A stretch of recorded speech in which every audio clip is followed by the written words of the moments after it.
The Ravens are facing a tough stretch, and it's clear that some of the struggles on offense can no longer be pinned on just one player. Daniel Fowl has been under the microscope for weeks, and while his performance hasn't met expectations, the bigger picture is pointing toward the coaching staff and the decisions being made on the sideline.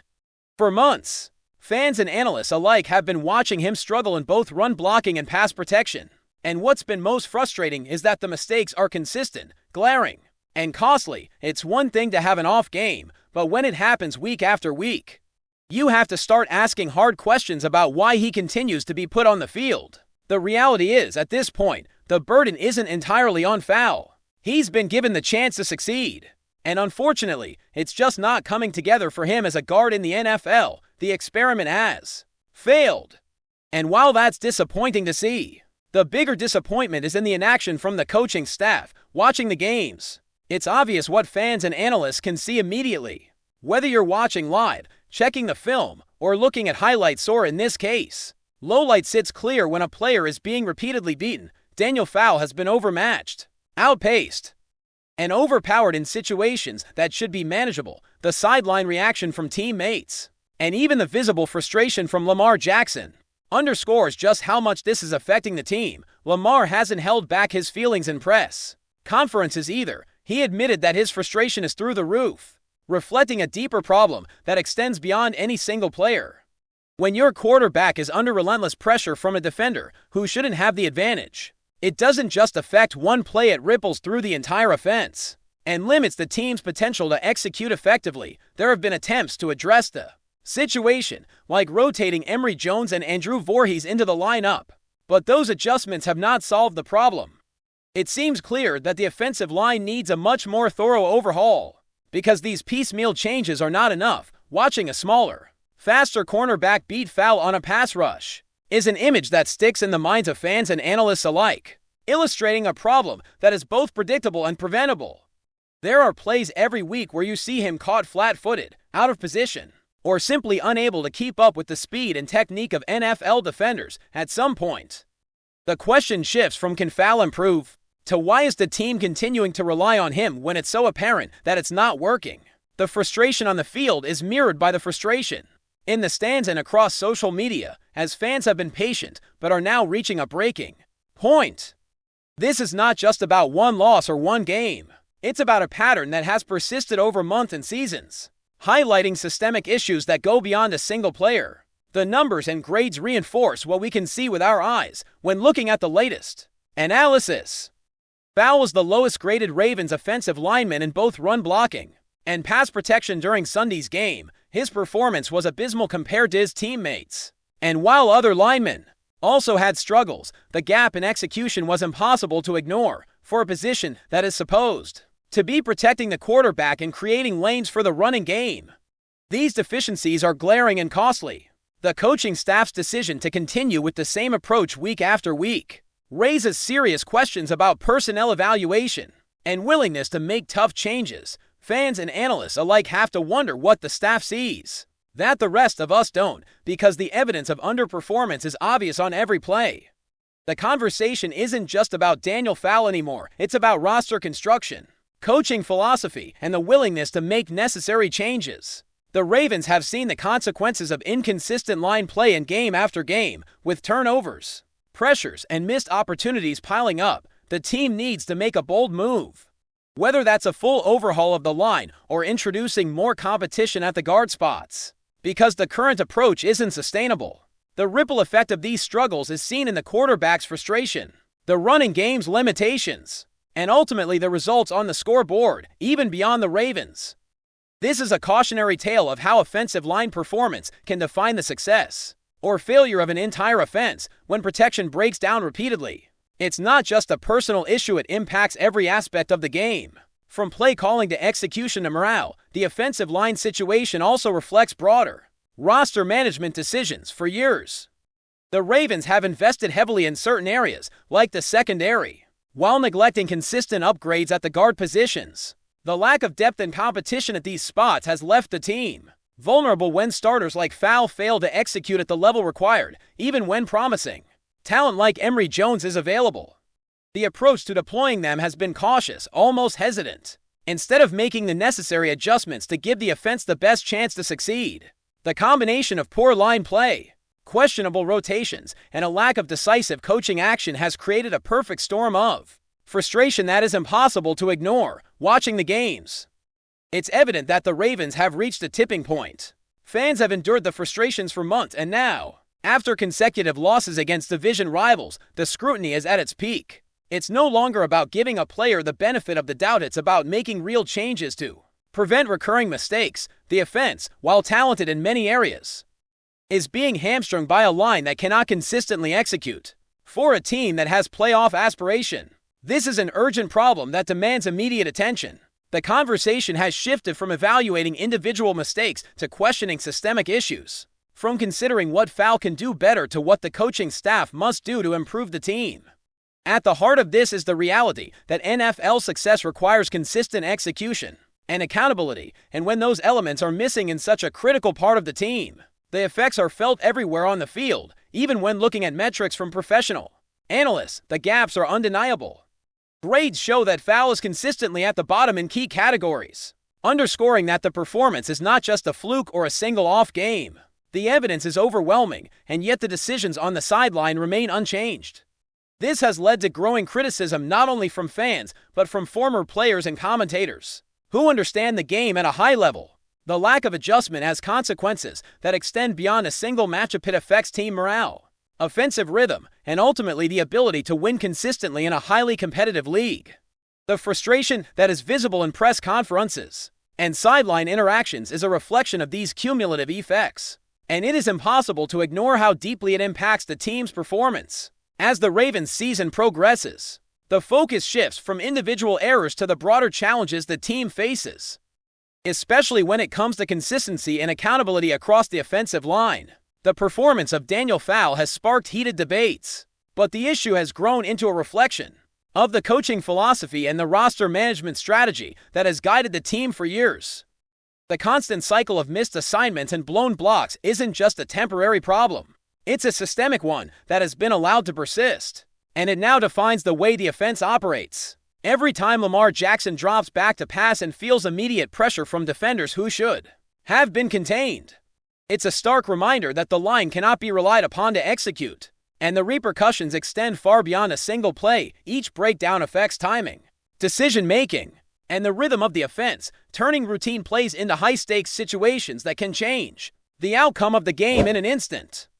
The frustration isn't limited to the fans and media. It's evident in the players themselves. Lamar Jackson's admitted exasperation after recent games gives insight into the tension in the locker room and on the field. He has been forced to navigate protection schemes that fail him repeatedly, leaving him vulnerable to sacks, hits, and pressures that impact both his confidence and his ability to execute the offense effectively. It's a dynamic that can stifle creativity and limit the team's potential, because no matter how skilled the quarterback or how talented the skill players are, the foundation must be solid to support them when the offensive line struggles to hold up.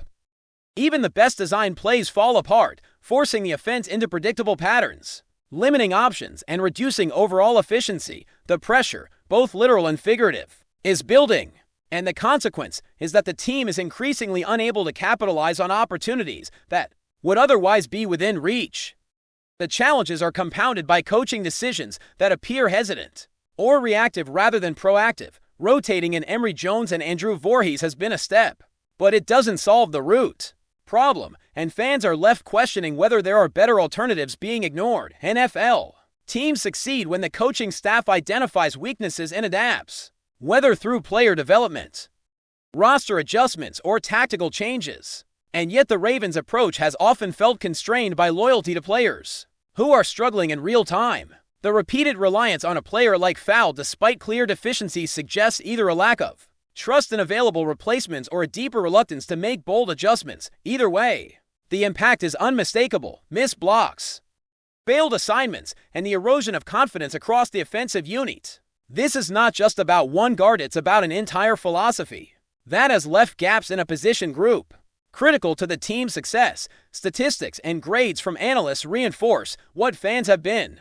witnessing live on the field.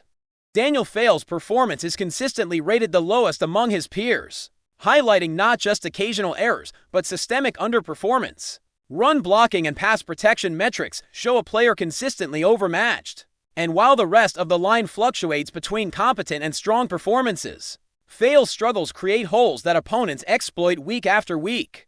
The implications of these repeated failures extend beyond the immediate plays. They influence game planning, play calling, and overall team strategy. When a quarterback cannot trust the protection scheme, the offense is forced to adjust in ways that limit aggressiveness, creativity, and the ability to control the game. It's a ripple effect that ultimately contributes to losses and reinforces the perception of inconsistency that has plagued the Ravens' offensive line for too long. The mounting frustration has also manifested in visible interactions on the sidelines, moments of heated discussions, animated gestures, and expressions of irritation all underscore a team grappling with a problem that refuses to be solved by temporary fixes. Players feel the pressure when a teammate fails to meet expectations, and when the coaching staff does not implement meaningful changes.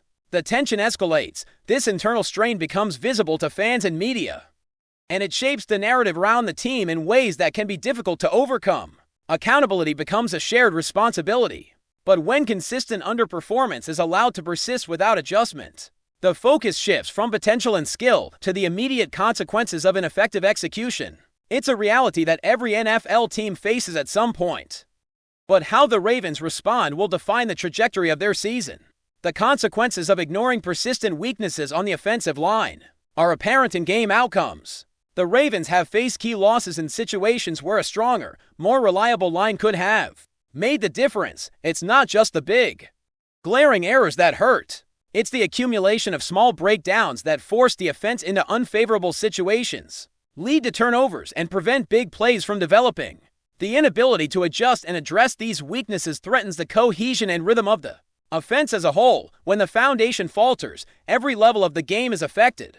From the quarterback's decision-making to the timing of routes to the running game's effectiveness. These challenges emphasize that success in football is built on structure, preparation, and consistent execution, and when one element fails repeatedly, the entire system is undermined. Roster construction has been a topic of discussion in this context as well. The Ravens have invested heavily in other areas, yet the offensive line has not received the same level of attention, resulting in gaps that are glaring when put to the test. Strategic decisions in the draft, free agency, and player development have left the guard position vulnerable.